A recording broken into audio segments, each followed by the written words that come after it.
right, welcome back to another episode of In the Trenches with your TC. Today, we have Laura, and this is part 2 of our last episode. We're going to talk about people in prison, daughters, maybe, some fraud, framed for murder, fake notaries, all kinds of really exciting stuff. So give us just a little recap from our last episode so that people who didn't see that are caught up. So I had a file. The seller was very sympathetic, very, I need money. I'm sad. Yeah, it's very sad, pulling on the heartstrings. Yeah. And she was really pushing hard to get, she had 2 properties that she wanted to push through. So our client was buying 2 from her. Correct. And we already had buyers on both. Nice. Ready to go. Same buyer or different buyers? Nice, okay. And everything was ready, but her father, supposedly her father, was in prison. At the time, we thought. Correct. Okay. And she had a power of attorney that was handwritten,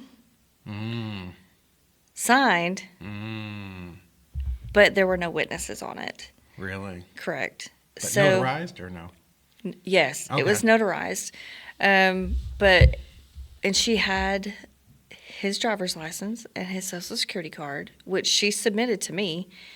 And when I matched the signatures, they did not match. Okay. We did find that her notary was a friend of hers who was helping her commit fraud. Wow. So what were the flags that came up that you said this might not be real? She kept telling me that we could not get to her father because he was in lockdown, and Which we know is not true because we have people in prison all the time. correct. Yes. We do get stuff signed by for that's- people in prison. No worries. I said, well, I can call the guards and Mm-hmm. see if they'll set up a notary with me. She said, no, you can't do that. They won't do that. I've tried. And I'm like, that was my first red flags. Sister, this is what we do. Yeah. We do this a couple times a month. Yeah. Yeah. That was my first red flags, that she did not want me in contact with him at all. Finally, it came down to it that we caught her signing the physical deed to transfer the property. The notary told on her. Oh, her friend. Her friend. Get better friends if you're going to be a Yes. crook. So that was our first red flag where title said absolutely not. We're not doing it. We're not committing fraud. Yeah. They stopped the transaction. That's when I dug a little deeper and got in contact with the prison and found out a whole lot more. And his power of Whoa. attorney was not her. So there's more to the story. Yes, it was Yeah. not her. Okay. It was. So did you actually get a hold of the guy in prison? Or? We did. Really? Oh, We so you did. actually- And we did he got- jump on like, hey, this is prisoner number 8429999 on a recorded line? You know? He did not. Okay. we spoke to his family first. Okay. And they confirmed. Well, she was his family. She was not She his was family. not. She Okay. was not. She was actually a girlfriend of the drug dealer, and they both put him falsely in prison and framed him for a murder that the girl's boyfriend did Oh my God. by selling drugs to a person. And they framed him. How? Oh, well, I don't want to get into how they framed him. That's wild. Yeah. So when people are in jail, like, I didn't do it. This is a guy who This was it. legitimately went through the process and was convicted. And did Convicted. not, so he had been convicted. He wasn't just like in jail waiting on Correct. trial. Oh my God, poor guy. But luckily, she wasn't very smart, and she assumed his identity as his daughter and started draining all of his bank accounts. She drained everything he had. She sold off all of his vehicles. He had several properties. She had probably gotten 2 past.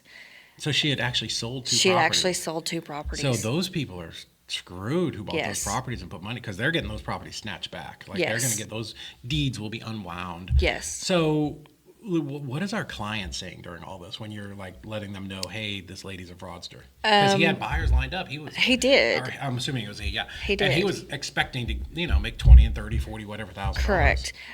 He was very thankful that he didn't get wound Wrapped up in this? Yes. Yeah. And both of our buyers were also investors, and they were also very thankful that it was stopped. Yeah, so part of you is like, oh my God, this sucks. I didn't get this deal. Yeah. But I promise you, if those deals had gone through, when this guy got out, Yes. right? And that end investor lost that property and the 50,000 they put it. He's Yes. suing everybody. Yes. Like, and rightfully so. He's suing the title company, the investor, maybe us, right? Like, who knows? Like, those lawsuits, like, they capture everybody. So the best thing you can do when you find out about that is get out of it as fast as you can. Right.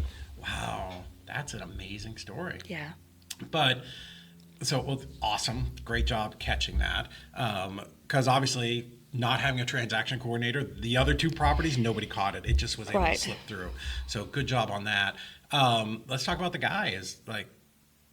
Is he getting out of jail? Like, He is. He was supposed to get out in 30 days. okay, They had already, the DA picked up on her and figured out the fraud, and then they actually found proof that he did not. oh, good, thank goodness. Yeah, Right? and Like, they were the gonna system release. works, kind of. Yeah. Good for him. Well, I hope he gets his properties back. He's Yeah. never going to get the money back, No. but at least he can get his properties back, and I don't know if he can get the cars back. I don't know what. Maybe Yeah. that sucks. Yeah. It Because was, like, who loses out? Somebody's losing there, either him or the person who paid for the car. Like, somebody's losing out on Yeah. that money. Well, that's wild. So the properties didn't sell. no. You know. The two that came through to me did not. And they were probably super low prices because a They were. scammer usually just wants, like, Oh, they were. give me half price and just Oh, to they get were. it done. And I felt bad because our client was actually giving her money Oh no. to fund her because. Did he give her money ahead of the closing? No, just Oh. personally, because she pulled on his heartstrings, and she needed help, and she didn't have a job, and Yeah. she needed this, and he really, was helping her out, and she was a scam the whole time. Wow. Well, these people are successful because they're Yeah. good at what they do. Yeah. Holy smokes. Well, at least it ended good. Like, our client didn't get stuck into this. Right. Their buyer didn't get stuck. Right. And she went to jail. So good job. Yeah. You're like, cracked the case. You're like Matlock over here.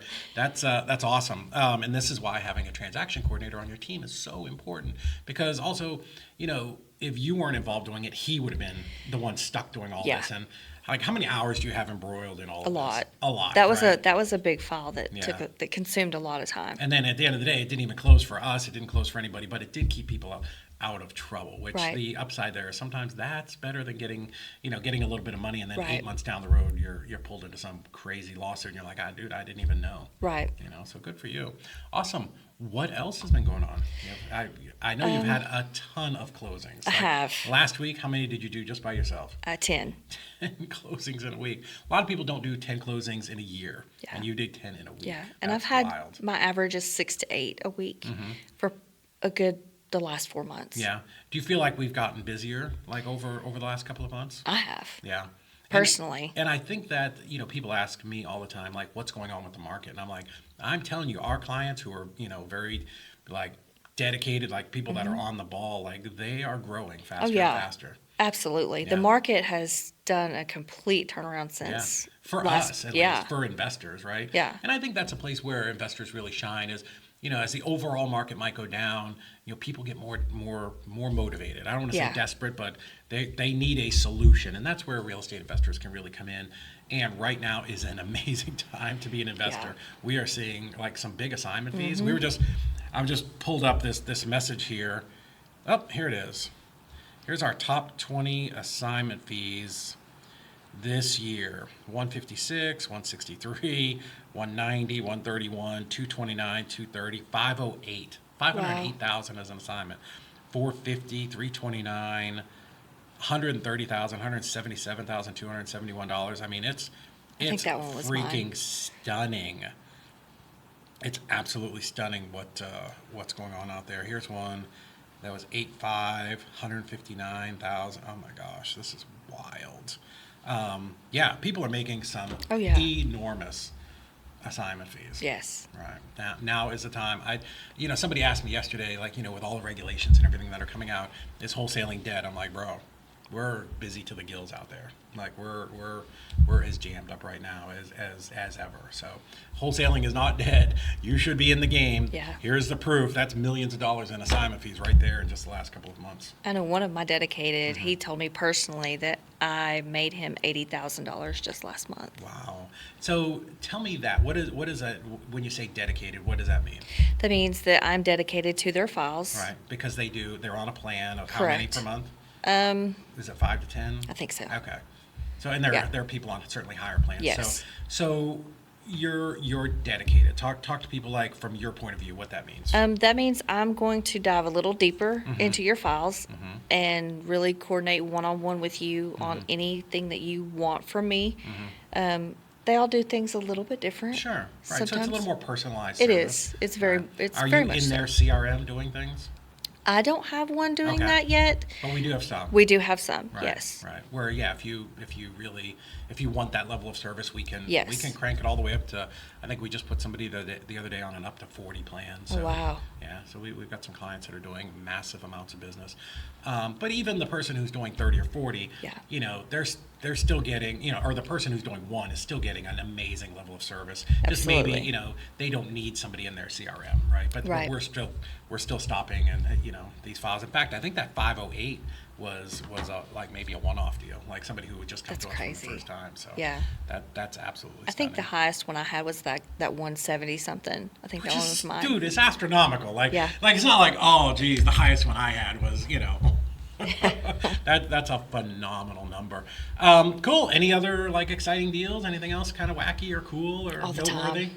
All the time. Well, next time I want you to come in and we're just gonna run through Okay. like 5 of your craziest deals because you have some Okay. good stories. Yeah, there's a lot going on There is. on my plate right now. Yes, real estate is amazing. It is Yes. absolutely on fire right now. So, guys, if you enjoyed that, please make sure that you like, subscribe, and share this episode with somebody who needs an amazing transaction coordinator in their life. This is another episode of In the Trenches with Your TC. We will see you at the closing table.